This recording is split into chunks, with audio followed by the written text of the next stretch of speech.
안녕하세요. 커피앤톡입니다. 오늘도 와주셔서 감사드리고요. 바로 사연 읽어보겠습니다. 안녕하세요. 저는 홀로 한 아이를 키우고 있는 워킹맘입니다. 저는 얼마 전 정말 무서운 일을 당했어요. 아니, 사실 지금도 언제 무슨 일이 생길지 몰라 두려워서 항상 주위를 경계하고 다닙니다. 행복으로 가득 찼던 제 인생이 어쩌다 이렇게 된 걸까요? 저의 인생의 터닝 포인트, 좋은 의미는 아니고 안 좋은 의미로의 터닝 포인트지만 어쨌든 제 인생이 바뀌게 된 건 역시나 결혼 때문이에요. 참, 결혼이라는 게 어려워요. 일단 가장 중요한 남편을 잘 만나야 하고 시댁 사람들 역시 좋은 사람들이어야 하니까요. 하지만 결혼하기 전과 결혼 후 달라지는 사람들이 워낙 많다 보니 결혼 전 사탕 발림 횟수가 결혼했다가 결혼 이후 인생이 망가지는 사람들이 많은 게 현실이죠. 저 또한 그런 케이스에 속합니다. 결혼하기 전 저의 남편은 분명 좋은 사람이었어요. 저를 위해서라면 하늘의 별이라도 따다줄 것처럼 행동하는 사람이었고, 기본적으로 인성도 좋은 사람이었죠. 연애 기간도 길었다 보니 저는 그 사람이라면 분명 믿고 결혼할 수 있는 사람이라고 생각했어요. 대학교 때 만나서 10년을 연애했는데 그 기간 동안 변하지 않았다면 믿고 결혼할 수밖에 없는 게 당연하지 않겠어요? 술, 담배를 안 했던 건 물론이거니와 언제나 입버릇처럼 하는 말이 힘든 사람들 편에 서줘야 한다 여서 더욱 된 사람이다 싶었거든요. 시부모님 역시 마찬가지예요. 아니, 오히려 시부모님은 더 믿을만 했죠. 시부모님은 요즘 같은 시대에 이렇게 착하신 분이 있을까 싶을 정도로 너무 착한 분들이셨거든요. 제가 남편과의 결혼을 하기로 마음먹었던 순간이 남편에게서 시부모님의 일을 듣고 나서였을 때일 정도로요. 자기야, 우리 이제 만난 지도 오래됐고 나이도 찼는데 슬슬 자기 부모님께 인사드리러 가야 하지 않을까? 응? 뭐야 갑자기? 무슨 바람이 불어서? 맨날 내가 결혼 이야기 꺼내면 아직은 때가 아니다. 아직은 이르다고 했었잖아. 그런데 지금은 우리 집에 인사를 드리러 오고 싶은 거야? 음, 아직은 결혼을 하겠다고 마음먹은 건 아니지만 슬슬 그럴 때가 되긴 한 것 같아서 자기 부모님을 만나 뵈면 조금 더 확신이 들 것 같은데. 우리 부모님을 만나서 시댁 분위기가 어떤지 파악하고 싶다 이거지? 시댁살이를 시킬 분들일지 아닐지? 아니, 뭐 꼭 그렇단 건 아닌데. 괜찮아. 그게 당연한 건데 뭘. 그럼 언제쯤이 좋겠어? 쇳불도 당김에 빼렸다고 다음 주 일요일이 어때? 자기 부모님이 하시는 음식점 일요일엔 쉬신다며. 아, 일요일? 그건 좀 곤란하겠는데? 왜? 어디 가시는 건가? 그럼 그 다음 주도 괜찮고. 그게 아니라 일요일은 좀 그래. 일요일은 좀 그렇다고? 왜? 그날만 쉬신다고 했었잖아. 아니면 혹시 종교 같은 게 있으신 건가? 아니, 그건 아닌데 일요일 날마다 우리 부모님은 따로 일정이 있으시거든. 아, 그래? 그거 하루 종일 걸리는 거야? 거의. 아침에 갔다가 밤에 오시는 거니까. 에? 그럼 자기 부모님은 대체 언제 쉬시는 건데? 뭐 명절 당일이나 그럴 때? 와, 너무 힘드시겠다. 아니, 일주일에 6일을 음식점에서 일하시는데 대체 어딜 가시길래 그러시는 거야? 어? 말하기 좀 부끄러운데. 왜? 뭔데? 그게 사실 우리 부모님은 일요일마다 고아원에 가시거든. 뭐? 고아원? 음, 고아원에 가셔서 거기 아이들한테 아침부터 저녁까지 음식을 해주셔. 그냥 옛날부터 그렇게 해오셨던 일이라. 아마 일요일은 만나 뵙기 힘들 거야. 뭐? 그럼 고아원에 가셔서 봉사를 하신다는 거야? 매 주말마다? 뭐 말하자면 그렇지. 우와, 진짜 대단하시다. 근데 그게 뭐가 부끄럽다는 거야? 아니, 뭐 우리 부모님 착한 일 하고 다닌다고 자랑하는 것 같잖아. 누구 보고 알아달라고 하시는 일도 아닌데. 그래서 어디 가서 그런 말 잘 안 해. 부모님도 그러라고 하셨고. 우와, 겸손하시기까지? 아니, 무슨 사연이라도 있으신 거야? 고아원에는 왜? 딱히 사연 같은 건 없는데, 그냥 음식점 여셨을 때부터 그러셨어. 그게 엄마랑 아빠 꿈이었다고 했나? 힘든 사람들 도와주면서 살아가는 거. 나도 어렸을 때부터 그게 익숙해서 일요일엔 부모님이랑 어디 놀러 가지도 못하는 게 당연하게 여겨졌지. 와, 아니, 요즘 세상에 그런 사람들이 있을 줄이야. 심지어 그게 자기 부모님들이라고? 진짜 대단하시다. 자기가 평소에 힘든 사람들 편에 서야 한다고 버릇처럼 말하는 이유가 있긴 하네. 부모님이 참 자기를 잘 가르치셨어. 에이, 그냥 별거 아니야. 아무튼 그래서 일요일은 좀 그렇고 그냥 평일에 우리 부모님 일하시는 식당으로 찾아뵙는 게 좋을 듯해. 저는 평소에 능력이 뛰어난 사람들을 존경하는 편은 아니었어요. 그보다는 본성이 어질고 착하신 분들, 예를 들면 테레사 수녀님 같은 분들을 존경했었죠. 본인을 희생하시면서 남을 도왔던 분들. 그런데 남자친구의 부모님이 그런 분들이었다는 걸 알게 되자, 아, 이런 집안과 결혼을 하면 나도 조금은 그런 사람이 될 수 있겠다는 생각이 들었습니다. 실제로 시부모님을 처음 봤을 때에도 인상부터 시작해서 말투 하나하나가 저에 대한 배려로 가득 차 계셨어요. 혹시나 조금이라도 신뢰가 될까 싶으셨는지 저나 저희 부모님에 대해서는 아예 묻지도 않으셨고 그저 음식은 입에 맞는지 불편한 점은 없는지에 대해서만 관심을 가지셨던 분들이었죠. 거기다 얘기를 나눠보니 매주 봉사만 가시는 게 아니라 매달 수익에 남는 부분들은 전부 기부도 해오고 계셨더군요. 음식점 장사는 잘 되는 편인 것 같았음에도 남자친구 집은 그리 부유해 보이진 않아서 의아했었는데 한 방에 그 의문을 해결할 수 있었습니다. 저는 그게 너무도 마음에 들었어요. 이런 분들이 나한테 시댁살이를 시킬 것 같지도 않았고 이 좋은 분들 밑에서 자란 남자친구는 결혼하고도 절대 나쁜 길로 빠지지 않을 것 같았죠. 그래서 그날 이후 결혼을 결심하고 1년 뒤 저흰 결혼에 꼴이 날 수 있었습니다. 물론 부유한 환경의 결혼은 아니었지만 좋은 마음이 있다면 행복할 수 있다고 믿었으니까요. 그런데 말이죠. 저의 믿음은 생각과는 다르게 너무 쉽게 깨지고 말았어요. 물론 시부모님은 매주 봉사를 직접 나가실 정도로 착한 분들이고 마주칠 일도 자주 없었으니 변함이 없으셨지만 문제는 남편이었어요. 남편은 결혼 후 조금씩 변해가기 시작하더라고요. 뭐 남편에게도 변명의 여지가 없는 건 아닙니다. 사람이라는 게 그렇잖아요. 현실이 힘들어지면 예민해지고 날카로워지기 마련이니까. 남편은 결혼 후 아는 선배를 믿고 직장을 그만둔 뒤 사업을 같이 시작했는데 그게 좀 결과가 안 좋았거든요. 단순히 사업의 실패만이 문제가 됐던 게 아니라 애초에 그 선배란 사람이 착한 남편을 이용한 거에 불과했어요. 즉, 사람한테 대인 거죠. 그 이후에 어찌어찌 다른 회사에 취직을 하긴 했지만 이번엔 그 직장도 남편에게 많은 스트레스를 주었습니다. 그곳 사람들은 남편을 만만하게 봤던 건지 과로를 시키고 막말을 하며 사람을 막 굴리는 것 같더라고요. 매일 같은 야근에 주말 근무, 거기다가 옆에서 전화로만 들어도 참기 힘든 욕설까지 서슴지 않고 내뱉었으니 아마 남편은 점차 망가져갔던 것 같아요.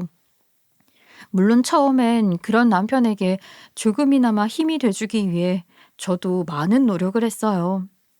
애초에 사업에 실패했을 때도 나 역시 돈을 버니까 걱정하지 말라고 경험이다 생각하고 재기하라고 위로해주기도 했었고 회사 사람들이 남편에게 막 대할 때마다 그 사람들 욕을 제가 대신해주면서 남편의 기분을 풀어주곤 했었거든요. 하지만 그럼에도 불구하고 남편은 점차 입이 거칠어지고 저에게 스트레스를 분출하기 시작하더니 급기야는 시간이 갈수록 집안 물건들을 집어 던지고 부수기까지 했습니다. 힘들어도 언제나 웃음 가득했던 저희 신혼집은 점차 잦은 말다툼과 고성으로만 채워져 가고 있었죠. 거기다가 남편이 받은 상처들이 전부 사람들에게서만 받았기 때문에 그런 건지 남편은 더 이상 사람을 믿지 않았어요. 힘든 사람들의 편에 서서 도와야 한다고 했던 남편의 말은 힘든 사람들 도와줘 봤자 아무짝에도 쓸모가 없다는 말로 변해가고 있었죠. 어차피 도와준 은혜도 모르고 배신할 뿐이라고 하면서요. 저는 다른 것보다도 그게 제일 힘들었던 것 같아요. 저에 대한 태도가 달라진 점도 많이 힘들었지만 제가 사랑했던 남편의 모습이 온데간데 없이 사라졌다는 사실이요. 더군다나 이제 막 아이도 낳은 지 얼마 안 됐던 시점이었던지라 더 서럽더군요. 남들은 아이를 낳으면 남편이 아이를 예뻐하느라 정신이 없다는데 남편은 갓 태어난 아기조차 나 몰라라 할 뿐이었습니다. 아니, 나 몰라라가 아니라 귀찮은 짐짝 취급이었죠. 저놈의 아기 때문에 자신이 더 힘들다고요. 저는 그걸 가지고 혼자 소가리를 계속해야 했어요. 내 남편 흉을 다른 사람한테 해봐야 누워서 침 뱉기란 생각을 했었던 데다가 친정 부모님은 워낙 연로하셔서 괜히 걱정 끼쳐드리고 싶지 않았거든요. 하지만 남편의 정도는 점점 심해져 갔고 결국에는 저에게 폭력에 가까운 행동까지 나타나자 어딘가에는 말할 수밖에 없었단 생각을 하게 되었어요. 그런데 그때 생각났던 건 이상하게도 시부모님이더군요. 이런 일로 시부모님을 찾아가는 게 얼마나 죄송스러운 일인지는 저도 잘 아는 데다가 사실 팔은 안으로 굽는다는 말이 있듯 오히려 남편의 편을 들어주지 않을까 걱정도 됐지만 그래도 시부모님의 성정이라면 남편을 다시 잘 가르쳐주고 다독여주지 않을까 싶더라고요. 평상시 시부모님은 무소식이 희소식인 거라며 전화도 무슨 일이 있을 때나 하라고 하셨기에 전화 드리는 게 익숙치 않았지만 저는 마음을 굳게 먹고 시어머님께 전화를 드렸습니다. 어머님, 잘 지내시죠? 새아가가 걱정해주는 덕분에 우리야 잘 지내지. 그런데 갑자기 전화라니 무슨 일 있어? 아휴, 어머님, 그게 막상 전화는 했는데 어머님의 아들이 성격이 바뀌고 저에게 난폭하게 군다는 말이 쉽게 입에서 떨어지진 않더군요. 뭐랄까, 남편 편을 드시는 건 아닐까 걱정이 되기도 하고 아들의 흠을 말해드리는 게 죄송스럽기도 하고 복잡한 기분이었어요. 그런데 시어머니는 눈치가 빠르셨는지 제가 아무 말도 못하고 있자 먼저 얘기를 꺼내주셨어요. 새아가, 목소리가 왜 그래? 무슨 일 있어? 혹시 우리 아들이 무슨 잘못을 한 거야? 걱정하지 말고 말해봐. 아들이 잘못한 게 있으면 당연히 내가 혼을 내줘야 하니까. 어머님, 그게요.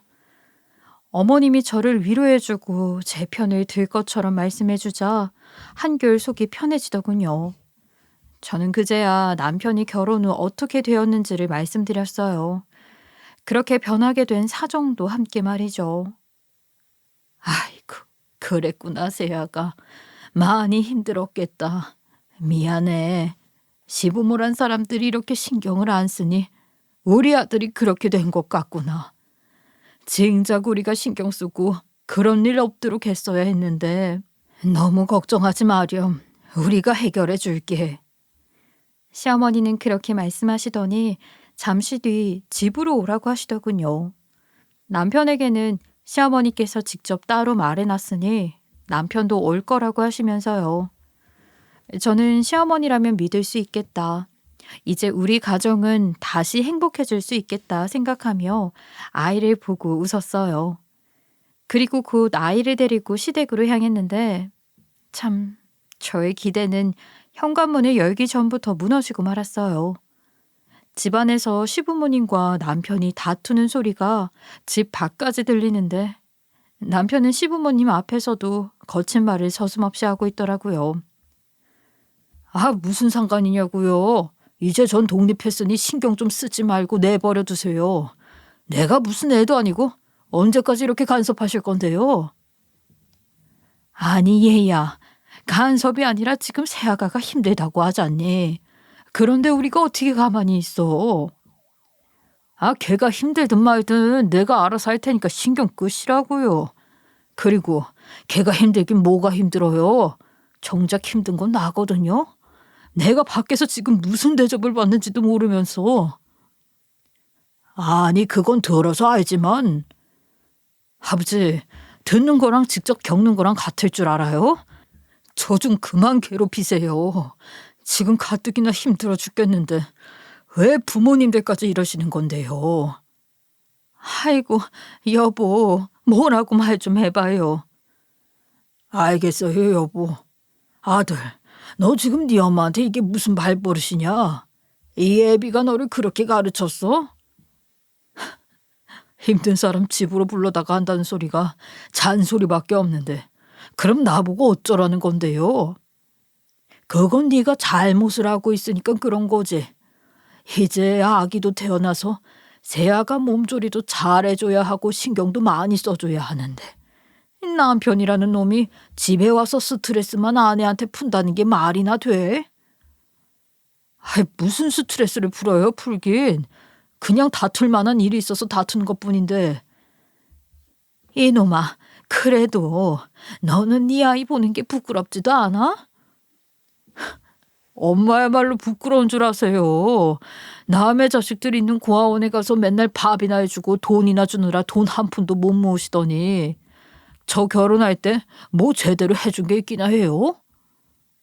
뭐야? 아버지나 어머니가 그렇게 생판 모르는 남 챙길 돈 저한테 좀 챙겨주셨으면 제가 지금 이렇게 힘들 일도 없었어요. 알아요? 내가 변해? 변했으면 그것도 다 부모님 때문이죠. 아이고 이놈이. 저는 밖에서 가만히 듣고 있다가 남편이 선을 너무 넘는 것 같아 도저히 가만히 있을 수 없었습니다. 아버님이나 어머님이나 성정이 너무 착하셔서 남편한테 모진 말도 못 하실 텐데 오히려 험한 말을 아들한테 듣고 있게 한다는 게 너무 마음이 아프더라고요. 저는 문을 열고 들어가 남편에게 한 소리 했습니다. 여보, 지금 어머님 아버님한테 그게 무슨 말이야? 왔냐? 너 대체 우리 어머니 아버지한테 뭐라고 짓거린 거야? 뭐라고 했길래 지금 나한테 이러는 건데? 뭐라고 하긴 뭘 뭐라고 해. 있는 그대로를 말씀드렸을 뿐인데. 그보다 당신 진짜 지금 제정신이야? 미쳤어? 나한테 하는 건 그렇다고 칠 수 있어도 부모님한테 그러면 안 되지. 지금 뭐 하는 거야? 뭐 내가 틀린 말 했어? 다 사실이잖아. 내가 재산이라도 잘 물려받았으면 밖에서 이런 취급받고 있겠냐고. 여보, 진짜 뭐 이걸 확 그냥. 시댁에서 남편과 저는 저희 집에서 하던 것처럼 서로 언성을 높여가며 싸우기 시작했어요. 그러다가 남편은 조금씩 욕도 섞기 시작하더니 물건들을 던질 신용까지 하더군요. 시부모님 앞에서 말이죠. 그 모습을 보자 시어머니는 너무 놀라셔서 소리를 지르셨고 시아버지는 급하게 남편에게 다가가서 말리시더군요. 곧 남편의 얼굴에 손을 올리셨어요. 짝 하는 소리가 집 전체에 울렸어요. 네가 어떻게 이런 짓을. 나가. 지금 내 집에서 당장 나가. 지금 저 손 올리신 거예요, 아버지? 어이가 없어서 진짜 지랄들을 하고 있네. 네, 나갑니다. 나가요. 힘든 사람 위로는 못할 망정. 어휴, 지긋지긋해. 남편은 손에 든 물건을 바닥으로 던져버리고는 곧 현관문을 박차고 나가버리더군요. 현관문이 쾅 하고 크게 울리며 닫히자 그 소리에 놀란 우리 아이는 엉엉 울기 시작했고 집안 분위기는 그야말로 전쟁통에 싸늘함이 감도는 듯 했어요. 아이는 어떻게 달래고 달래서 겨우 잠재우긴 했는데 상황이 참 시부모님께 너무 죄송스러워서 뭐라 드릴 말씀도 없었고 시부모님 역시 조금 전에 남편 모습이 너무 당황스러우셨던 건지 아무 말도 못하고 계셨어요. 사실 너무 충격적이었을 거예요. 결혼하기 전 같이 살았던 시부모님의 아들은 당신들 못지않은 천사 아들이었으니까요. 제가 봐도 효심이 깊고 부모님을 존경하는 사람이었는데 그런 부모님을 향해 욕을 하고 물건까지 집어 던지고 있으니 시어머니는 그게 너무 서러우셨는지 주저앉아 우시는 걸 시아버지가 겨우 달래시고 방 안으로 들여보내셨습니다. 그러고는 한동안 말씀이 없으시다가 저에게 사과를 하기 시작하셨어요. 아가, 미안하다. 우리가 아들을 잘못 키워서. 아버님 아니에요. 아버님 잘못이 아닌 거 알아요. 그냥 그이가 스트레스를 너무 많이 받았나 봐요. 아무리 스트레스를 많이 받았어도 아내한테 할 수 있는 행동이 있고 아닌 행동이 있는 법이지. 저건 내가 봐도 용서할 수 없겠구나. 아버님, 어르고 달래도 보고 설득도 해보려고 하고 혼도 내봤지만 아무것도 들질 않는구나. 이 시아버지로서 도움이 못 돼서 미안하다. 아니에요. 괜히 말씀드렸다가 상처만 받게 만든 것 같아서 오히려 제가 죄송스럽죠. 이런 건 제가 알아서 해결해야 할 일인데. 아니다. 아니야. 이걸 너 혼자 어떻게 해결하겠니? 그리고 아들의 상태를 보니 이건 해결이 될 것 같지도 않구나. 네가 괜찮다면 그 이혼도 생각해 보려무나. 우리 손자 저놈 밑에서 제대로 크지도 못할 거야. 아버님, 이혼이요? 그래, 이혼하는 게 낫지 않겠니? 설령 저놈이 자기 잘못을 인정하지 않더라도 우린 네 편을 들어주마. 증언이든 뭐든 다 해줄 테니 걱정하지 말고 이혼해도 된다. 차후에 필요한 돈 관계도 우리가 다 해줄 거니까. 그래도 아버님, 이혼 이야기가 아버님의 입에서 먼저 나오는데 가슴이 철렁하더군요. 부모가 자식의 잘못으로 인해 자식의 배우자에게 이혼을 권하는 상황이라니 성정이 착하신 시부모님의 가슴이 얼마나 찢어지고 있는지 보지 않아도 알 수 있었어요. 더군다나 그걸 모두 자신의 탓이라고 자책하실 텐데.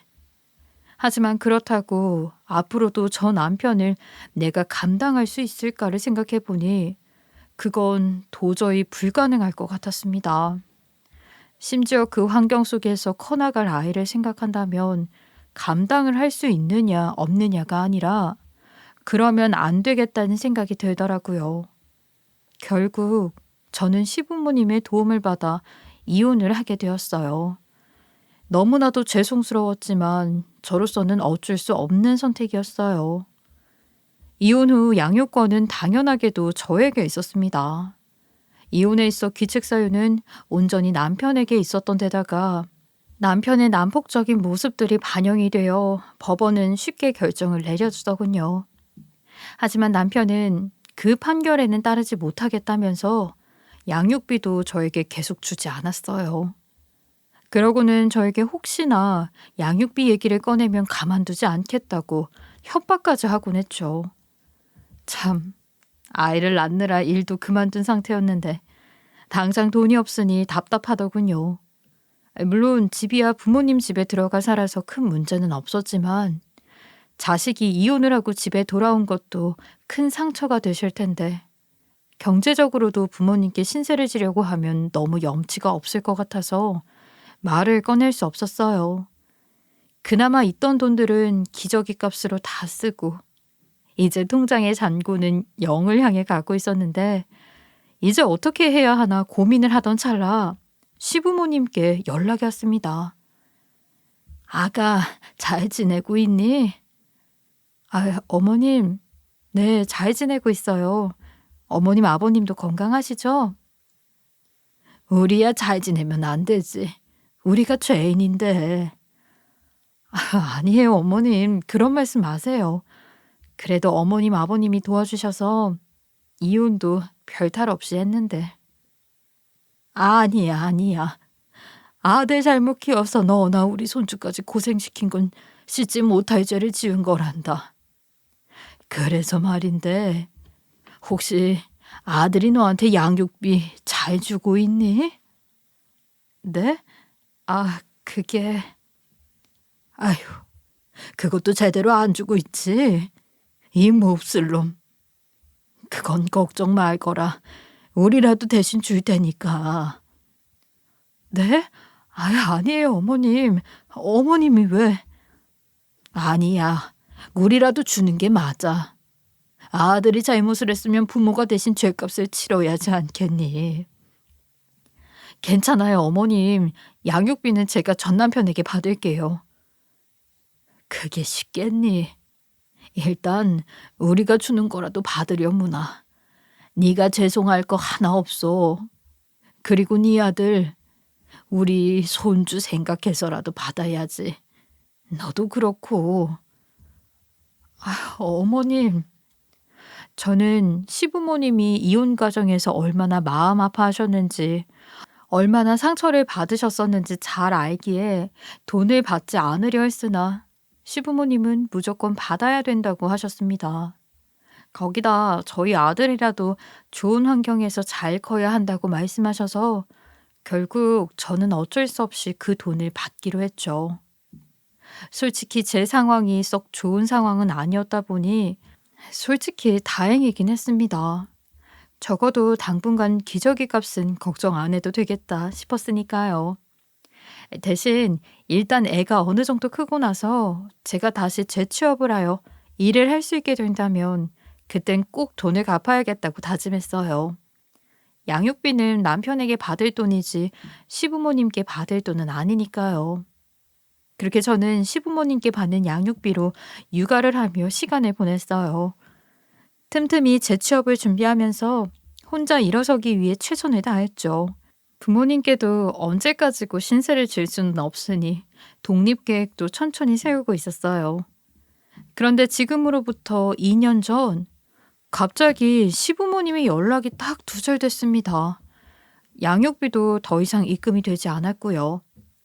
처음엔 무슨 일이 생기신 건 아닌가 걱정이 되어 연락도 몇 번 해봤지만 아무리 전화를 하고 문자를 남겨도 답이 없으시더군요. 전화기는 매번 꺼져 있었고 가게에 직접 찾아가도 문을 닫으신 지 오래되었더라고요. 이거 정말 무슨 일이 생기신 걸까? 혹시 사고라도 당하신 건 아닐까 했지만 걱정은 그만두기로 했습니다. 어차피 지금 와서 제가 두 분을 찾을 수 있는 방법이 있는 것도 아니고 무소식이 희소식이겠지라는 생각을 하기로 했어요. 오히려 어차피 양육비를 계속 받는 것도 죄송스러웠는데 오히려 잘 됐다 싶기도 했죠. 차라리 두 분이 이제 양육비를 더 보내는 게 힘겹다는 생각이 들어서 저한테 일부러 연락을 끊으신 거길 바랐습니다. 이젠 끊어진 인연일 뿐 각자가 각자의 행복을 위해 살고 있길 정말 진심으로 바랐어요. 그런데 시간은 흘러서 이혼한 지 6년이라는 시간이 지났습니다. 제 아들은 지금 7살이 되었고 유치원에 잘 다니고 있어요. 저는 여전히 취업 준비를 하면서 틈틈이 아르바이트를 하고 있어요. 그리고 그날도 아이를 유치원에 보낸 시간 동안 알바를 한 뒤 하원 시간에 맞춰 유치원에 가고 있었죠. 그런데 유치원 입구에서 아이를 배웅받자마자 갑자기 모자를 푹 덮어쓰고 선글라스와 마스크를 착용한 누군가가 튀어나오더니 저희 모자를 잡아 끌고 가기 시작했어요. 누구세요? 쉿, 어서 따라와. 누구신데요? 하지만 저의 물음에도 그 사람은 아무런 대답도 하지 않고 계속 저희를 잡아 끌기만 할 뿐이었어요. 전 그때까지 '왜 이런 사고를 당하는 사람들은 바보처럼 당해주는 걸까?' 생각했었는데 사람이 예상치 못한 상황에 처하면 몸에 힘이 쭉 빠지고 반항할 생각은 전혀 하지도 못하더군요. 그저 겁에 질려서 몸이 바들바들 떨리기만 했어요. 그런데 그렇게 끌려가던 중 저를 끌고 가는 사람의 마스크가 벗겨져서 얼굴을 보게 됐는데 주름도 좀 있는 게 나이도 있어 보였고 거기다 자세히 보니 여자더군요. 그제야 뭔가 '아 이런 사람이라면 내가 반항할 만하겠다.'는 생각이 들었어요. 그래서 있는 힘껏 손을 뿌리치고는 "누구신데 이러시는 거냐."고 따졌죠. 그런데 "나 못 알아보겠니?" "네? 어 어라 어머님." "그래 오랜만이구나 아가. 지금 상황이 급해서 설명할 시간이 없어. 얼른 도망가자." "네? 도망이라니 갑자기 무슨 도망을요 어머님?" "아씨 어서 도망가야 한다니까. 얼른 따라와." 저는 시어머니를 몇 번이나 붙잡고 무슨 일인지를 다그치듯 물었지만 시어머니는 제 말은 들을 생각도 하지 않고 무조건 도망을 가자고만 하실 뿐이었어요. 표정도 정말 급해 보여서 하는 수 없이 저는 아이를 안은 채 시어머니를 따라갈 수밖에 없었죠. 그런데 곧 시어머니가 왜 그러시는지를 깨달을 수 있었습니다. 세상에, 저 멀리서 전 남편이 목발을 짚으며 우리에게 달려오는 걸 발견했거든요. 예전보다도 더 훨씬 초췌한 얼굴인 게 마치 폐인이 되어버린 듯한 모습이었어요.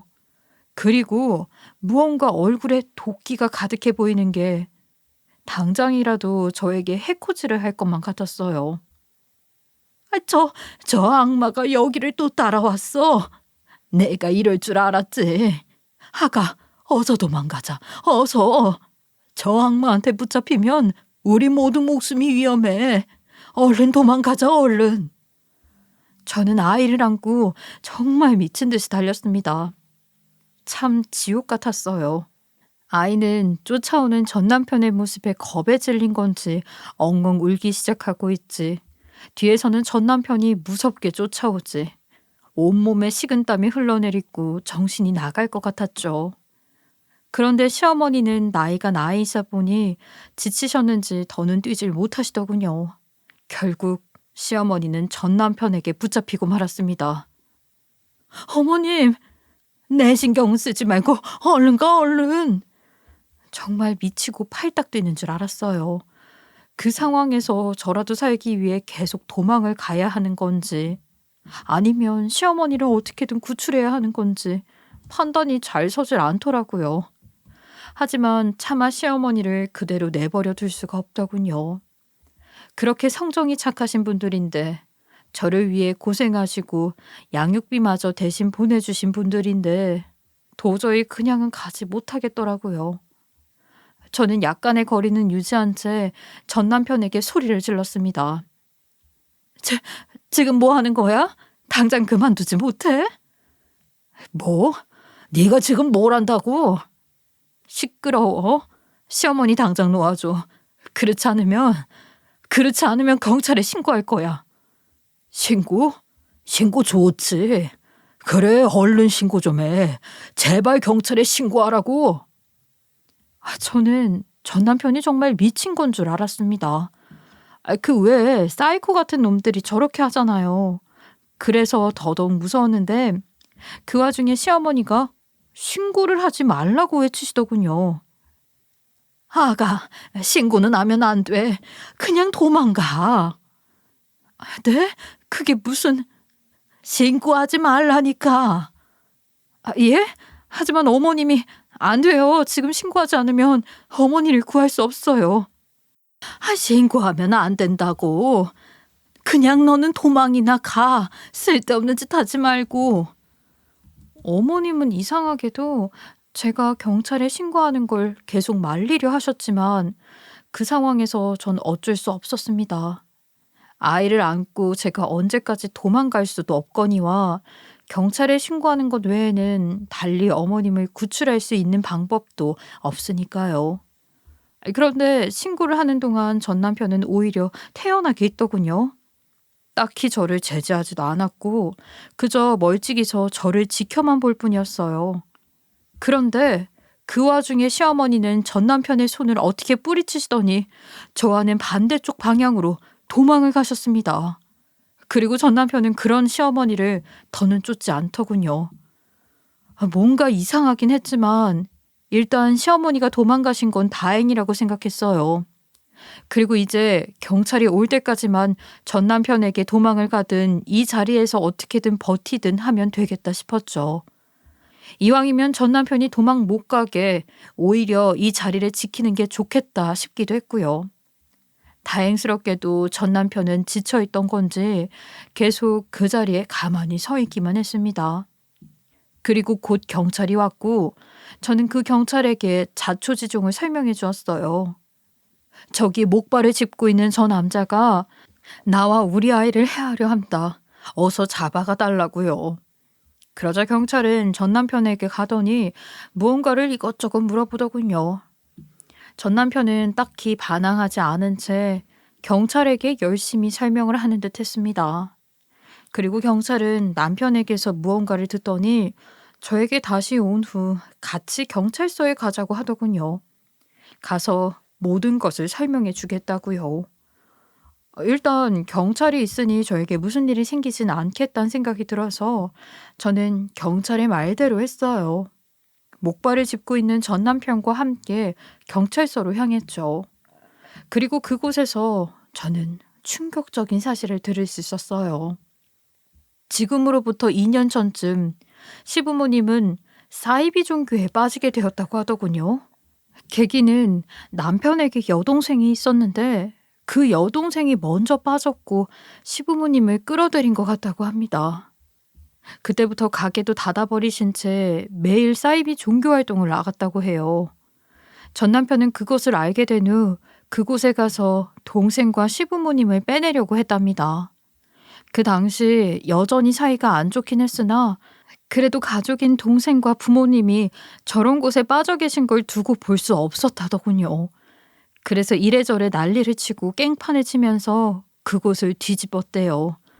그런데 오히려 시부모님은 그런 전 남편에게 사탄이 들렸다며 그래서 일도 안 풀리고 성격도 변하고 이혼까지 하게 된 거라며 사탄을 빼내야겠다고 난리를 치시더니 전 남편의 다리를 못 쓸 정도로 방망이질을 해서 결국 다리를 망가뜨리고 말았답니다. 그리고 다리까지 못 쓰게 된 전 남편은 일도 못하고 폐인처럼 지낼 수밖에 없었다고 하는데 처음엔 전 남편이 거짓말을 하는 줄 알았어요. 하지만 전 남편이 그때 당한 흔적들을 저와 경찰들에게 보여주는데 모두 사실이었어요. 너무 충격적이었습니다. 그 좋으신 분들이 그렇게 되어버리셨다는 게 믿을 수 없었어요. 더군다나 더욱 놀라웠던 건 전 남편에게 그렇게 행동한 것도 모자라서 이번엔 저희 모자까지 그 종교로 끌어들이려고 했었다더군요. 도망을 가라고 하면서 저희를 유인한 다음 그 단체로 데리고 가려고 했었던 거라고. 그리고 전 남편은 그 계획을 어떻게 듣게 된 후 오늘 저와 아이를 구하기 위해 나타난 거였다고 합니다. 다리까지 절뚝거리는 상태로 시어머니를 미행하면서요. 그래서 시어머니만 붙잡았던 상태에서 계속 경찰에 신고를 하라고 했었던 거였죠. 전 남편은 저에게 사과를 했어요. 마지막까지 폐를 끼친 것 같아서 미안하다고. 그리고 전에 남편으로서 아이의 한 아빠로서 못할 짓을 했던 게 미안하다고. 다리가 그렇게 된 후 일을 나가지 않게 되면서 자기가 했던 행동을 그제야 되돌아봤는데 온통 후회에 가득 찬 일들 뿐이었대요. 그땐 자기가 제정신이 아니었던 것 같다고요. 그러고는 저에게 300만 원을 건네주더니 지금 자기가 가진 전 재산이 이것뿐이지만 언젠가 제대로 된 양육비를 가져다 주겠다고 하더군요. 어떻게든 일자리를 구해서 돈을 벌고 자신이 저지른 죄값을 치르겠다고요. 일단 그날은 그렇게 전 남편과 헤어졌어요. 그리고 많은 생각이 들었어요. 어째서 전 남편과 나는 이런 결말을 맞이하게 된 건지, 이전 시부모와 이전 신우는 왜 그렇게 되어버린 건지, 앞으로의 나는 어떻게 해야 하는지 생각을 하면서 인간에 대한 환멸감들이 먼저 들더군요. 사실 모든 일의 시작은 전 남편을 배신한 그 선배, 그리고 전 남편을 괴롭히고 가스라이팅한 전 남편 회사의 사람들에게서 시작됐으니까요. 그런 일들이 없었다면 전 남편과 저 사이에는 아무런 일도 없었겠죠. 시부모님에 대한 안타까운 생각도 들었어요. 아마 사이비 종교에 빠지게 된 건 전 남편과 제가 이혼을 하면서 받게 된 상처와 죄책감을 치유해 줄 곳이 필요해서였겠죠. 본인들 탓이 아님에도 불구하고 모든 것을 자신의 탓을 돌리는 좋은 분들이었기에 더더욱이요. 전 남편 역시 안타깝습니다. 다른 사람들로 인해 망가지고 말았는데 그로 인해 아내를 잃어야 했으며 그 좋은 부모님마저 사이비 종교에 빠지게 만들었으니 남아있는 것은 망가진 다리와 죄책감뿐일 테죠. 하지만 그렇다고 이제 와서 전 남편을 용서할 생각은 없습니다. 저에게도 이미 많은 상처가 남았을 뿐더러 되돌리기엔 이미 시간이 많이 지나가 버렸으니까요. 전 남편은 앞으로 죗값을 치르겠다고 하지만 그것도 받지 않으려고요. 그저 원래부터 없었던 사람인 것처럼 그렇게 사는 게 속 편할 것 같습니다. 시부모님은 안타깝지만 제가 어떻게 할 수 있을 것 같진 않아요. 그런 쪽에 빠진 사람들을 구하는 건 매우 어려운 일이라고 들었으니까요. 그래서 전 남편도 저러고 있는 걸 테고요. 사실 무엇보다 중요한 건 저와 저의 아이의 안전이기 때문에 저는 아들과 함께 아무도 모르는 곳으로 이사를 갈 생각이에요. 연락처도 싹 다 바꿔버리고 그냥 모든 것을 잊고 다시는 마주치지 못하도록 하려고요. 안타까운 건 안타깝더라도 저의 아이만큼은 행복할 수 있도록 해줘야 하니까요. 이제 이사 갈 날이 며칠 남지 않았어요. 요즘은 아이를 등원시키지도 않고 있습니다. 혹시나 이전 시부모님이 나타날까봐 무서워서요. 이사를 가는 날까지만 참아야겠죠. 그리고 이사를 가고 나서부터는 행복을 위해 살아가 보도록 노력할 겁니다. 저 그럴 수 있겠죠? 힘내도록 할게요. 여러분들도 과거의 상처는 모두 잊고 행복을 위해 사시길 바라면서 이만 저의 이야기를 마칠게요. 모두 파이팅 합시다. 감사합니다. 지금까지 커피앤톡이었습니다. 오늘도 끝까지 함께 해주셔서 감사하고요. 다음 영상으로 또 찾아뵙겠습니다.